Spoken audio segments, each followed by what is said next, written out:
the Legend 27? Yeah. Horror Nights presents 3 true, scary school lockdown horror stories.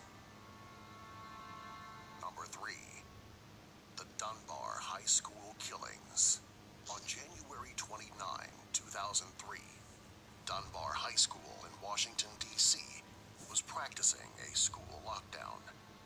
Once the lockdown drill started, the students and teachers hid under their desks.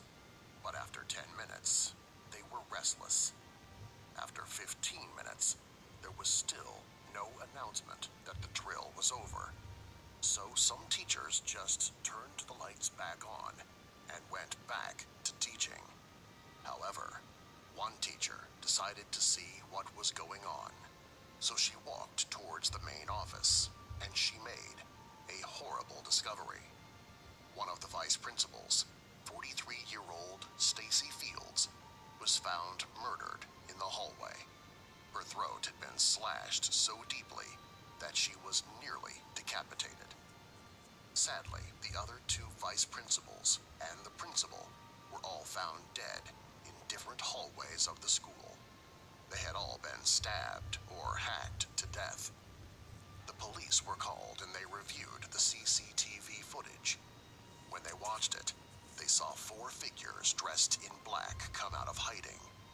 For example, one was hiding in the janitor's closet, and another one of them was in the washroom. Now, out from their hiding places, they separately stalked the 3 vice principals and the principal and attacked them all from behind. All of them had different weapons, which included a hunting knife, a hatchet, a machete, and a samurai sword.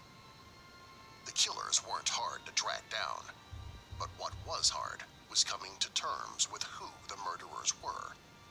It was 4 grade 9 students, 3 boys and 1 girl. They had planned it out in the weeks leading up to the massacre, and even bragged about their plans on Facebook to other students. So while other students knew about the plans to kill the school staff, none of them alerted the police or the school. In fact, some of them even encouraged the 4 students to go through with the killings. The final sad elements in the story are that after the murders happened, a small number of students wrote congratulatory messages on the killers' walls, and a few even posted selfies of themselves at the murder scenes. The 4 murderers were ordered to stay in a juvenile facility where they served 4 years, and then they were released at the age of 18 with clean records. Number 2. The West High School Lockdown. On March 4th, 2010, at West High School in Anchorage, Alaska, a masked man with a handgun and a large knife was seen walking down the hallway by a student. The student went to the office and told the principal. The principal got on the PA system and said the secret code that got the teachers to quietly turn off the lights and lock the doors. The police were also called, and they arrived about 5 minutes later. The police scoped out the school, but there didn't seem to be any activity. Had it not been 11 a.m. on a weekday, the cops would have assumed the school was closed. However, before they were able to enter, they heard the school's fire alarm go off. During lockdown drills, the students learned that if the fire alarm goes off during a lockdown, they are to flee because there actually might be a fire or a bomb. So the students started to file out of their classrooms. However, for students entering in one hallway, they encountered a man dressed in a long black pea coat and ski mask, pointing a gun in their direction. He then smiled and started firing into the mass of students. The students ran in the opposite direction of the shooter, and when the first couple of students got to the end of the hallway, they fell backwards like they had hit an invisible wall. As they laid on the ground, they grabbed their throats, which were cut and were bleeding profusely. The students who were immediately behind them saw what happened and stopped running. Someone had placed a wire across the hallway at neck level. However, not everyone saw what happened, and 3 more students slammed throat first into the wire. The rest of the students managed to duck under the wire and get out of the hallway unharmed. When the students had cleared out, the police entered the building and saw the 5 students laying on the ground near the wire, which was later determined to be piano wire. Sadly, all 5 students would die as a result of their wounds. At the end of the hallway, there was a fire. As the police got close to the fire, they realized that it was the ski mask and coat that was burning. It's suspected that he blended in with the students and simply ran out with them. The police also couldn't find any bullets, so they believe that the masked man fired blanks to scare the students into running into the wire. Unfortunately, the school was not equipped with surveillance cameras, and the whereabouts of the masked man is still unknown. Number 1. The Lycée 1535 incident.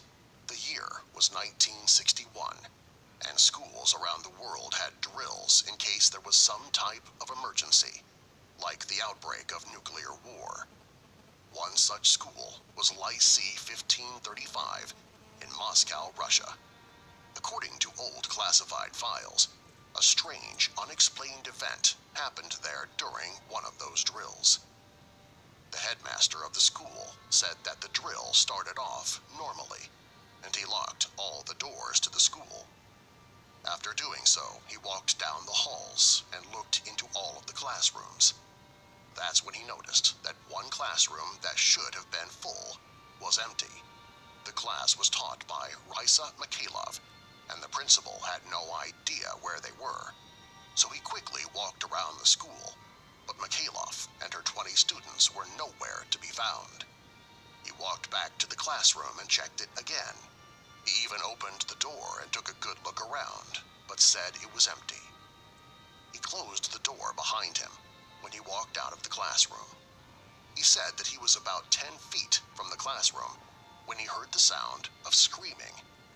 He ran back to the classroom, and inside, the children and their teacher were in the classroom, but they were covered in blood, guts, organs, and shards of bones.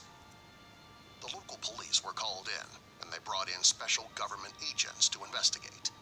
They concluded that an unidentified 16-year-old boy had somehow exploded. In fact, some of the bone shards had to be medically extracted from the students closest to him. However, what their investigation didn't turn up was an explanation for what caused the young boy to explode. They didn't think it was spontaneous combustion because there were no signs of a fire. It was as if the boy had violently burst. The government agents asked the teacher what happened before the boy burst, and where the class was when the headmaster looked into the room. The teacher swore that she and the students were in the classroom before the drill started, and they didn't leave it. However, she couldn't remember the drill starting. She said that she was teaching math, and then the next thing she remembered was a loud pop, and this was followed by the warm splash of blood and bone bits hitting her. Then suddenly, everyone was screaming. The agents interviewed all the students one-on-one, and they all gave the same response. They said they didn't remember the drill starting.